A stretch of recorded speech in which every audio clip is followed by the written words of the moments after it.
Hi, welcome to everyday money. My name is Kunal Dhingra. Budget ने ना मेरी वीडियो में स्टैम्प लगा दी है, मतलब उसको एक तरह से ऑफिशियल कर दिया। ठीक है, तो वीडियो क्या थी कि understanding AI and its impact on sectors. ठीक है, कि हम एआई से रिलेटेड कौन से सेक्टर्स में इन्वेस्ट कर सकते हैं। एआई चल रहा है, एआई काफ़ी हाइप चल रही है कि फिज आउट हो जाएगा या क्या एक्चुअल रियल इकोनॉमिक प्ले है ये। तो बजट में अनाउंसमेंट्स आई हैं एआई के लिए कि data centers and AI hubs हमें सेटअप करने हैं इंडिया में, जिसके लिए इन्होंने काफ़ी सारे टैक्स प्रोविजन पर रिलीफ भी दी है।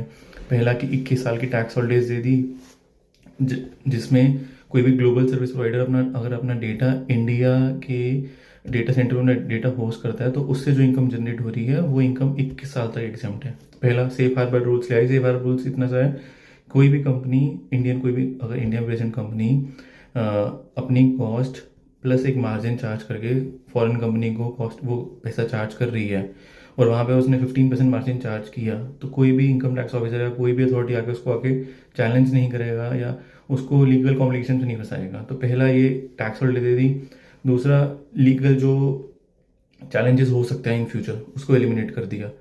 तो इससे होगा क्या कि बाहर की कंपनीज एंड इवन इंडिया में companies data centers and AI models बनाने के लिए प्रेरित होंगी एंड डेटा सेंटर्स लगाने की कोशिश करेंगी, उस तरफ जाएंगी। एंड हमने लास्ट वीडियो में इसी बारे में डिस्कस किया था कि अगर ये सब चीज़ें होती हैं, एक्चुअल में होती हैं, तो कौन से सेक्टर्स बेनिफिशियरीज हो सकते हैं। ठीक है, तो अब ये चीज़ ऑफिशियली कंफर्म हो रही है। अब सरकार ने इंटेंट तो अपनी दिखा दी है, अब वो एक्चुअली वर्कआउट होगा नहीं होगा that is a different thing, but पैसा will definitely flow, will move to these assets. ठीक है, एंड आईटी मिनिस्ट्री ने भी 200 बिलियन डॉलर्स की बात करी है कि इसके थ्रू इंडिया में इतना पैसा आएगा। ठीक है, तो हमने बात करी थी पावर सेक्टर।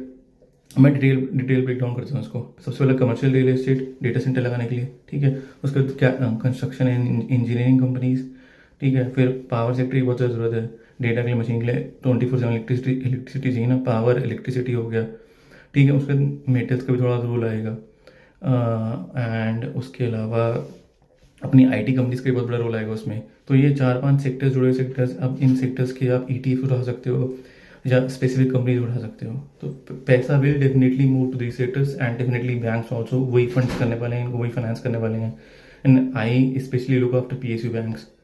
तो ये एक प्ले हो सकता है।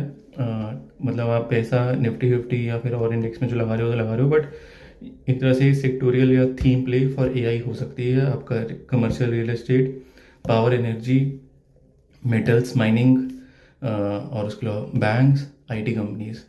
ठीक है, एंड स्पेशली जो एआई की तरफ ज़्यादा इंक्लाइन। Thank you. वीडियो अच्छी लगी हो तो लाइक करना, do comments and please do share and subscribe.